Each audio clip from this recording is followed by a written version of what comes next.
everyone, welcome to the SiteSwiss channel. Today we are going to be starting our National Mall Walk. Our National Mall Walk starts in the Jefferson Building of the U.S. Library of Congress. The U.S. Library of Congress is actually the biggest library in the world. The Jefferson Building is named that in honor of the third president of the United States, Thomas Jefferson, who actually has some of his collection in this building. So I think that it's just really an interesting fact.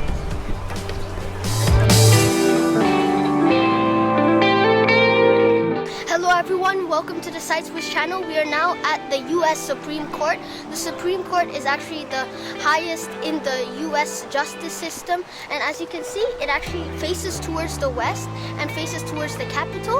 It has 16 stone pillars, and the two marble figures that you actually see, the left one is a female and the right one is a male, and the left one is actually the contemplation of justice, and the one on the right is about the authority of the law.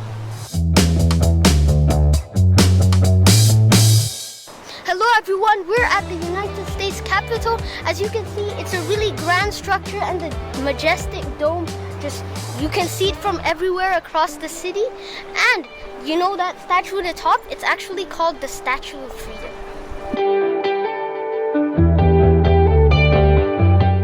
We are now on the west side of the Capitol, but as you can see, there's some renovations going on. But if you look here, we can actually see the whole National Mall. The Grant Memorial just in front of us, the Washington Monument, the big tower in the end, and if you can see the pillars behind it, there's also the Lincoln Memorial. So this is where we're going to be going around for the rest of the day, and I think it's great to have a nice preview of what we're going to do.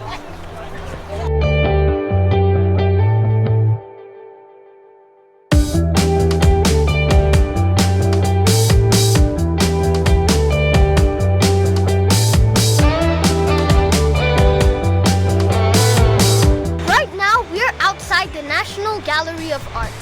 This place, National Mall, is just an amazing place to visit all of these museums. They're all of very different topics, all very engaging, and all are free.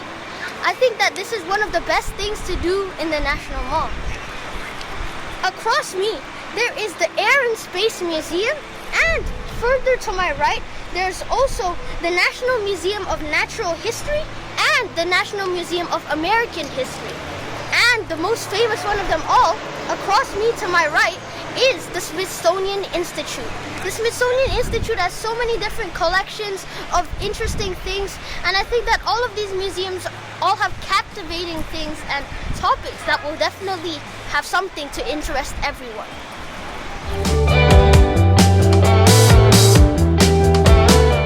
We are now outside of the Smithsonian Castle. This was actually completed in 1855 and now serves as the visitor center.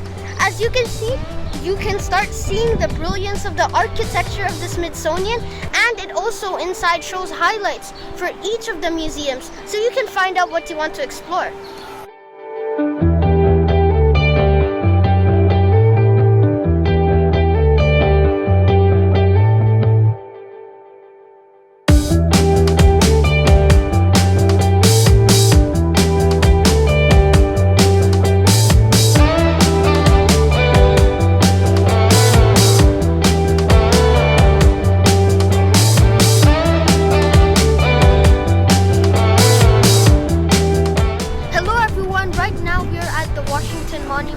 This monument was commemorated for George Washington and actually was completed in 1880. They actually had to stop building it for 25 years because of lack of funding, and that's why, you know, in the color of the stones, it looked like it changed a bit. So it's really interesting, the development and the progress of how this was made. I also think that it's a really amazing structure just looking at its height, and it's actually the tallest stone structure in the world.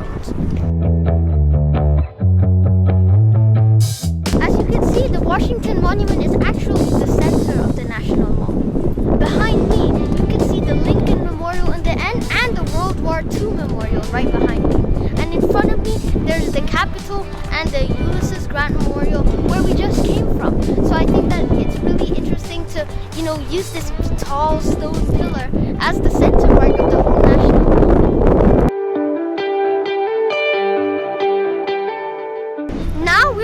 World War II Memorial, which actually features 56 pillars from all of the US states and US territories that helped them through this time. It's also really interesting because to my right is the Pacific and to the left is the Atlantic. These were the two fronts that the Americans had to battle in. And so I think it's really interesting the way that they're split up in that way, and it really makes a lot of sense. As you can see, there's a fountain in the middle, which I think provides a great, I guess, ambiance to this structure, to have just the fountain peacefully going up while you can see all of the pillars around it that represent all of the states and the territories.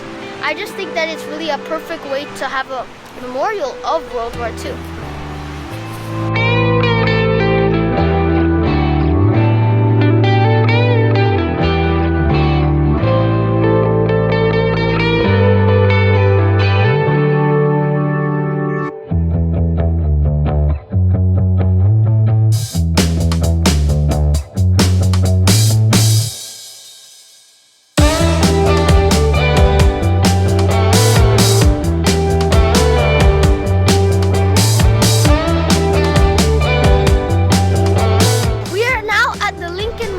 Which is the end of the National Mall.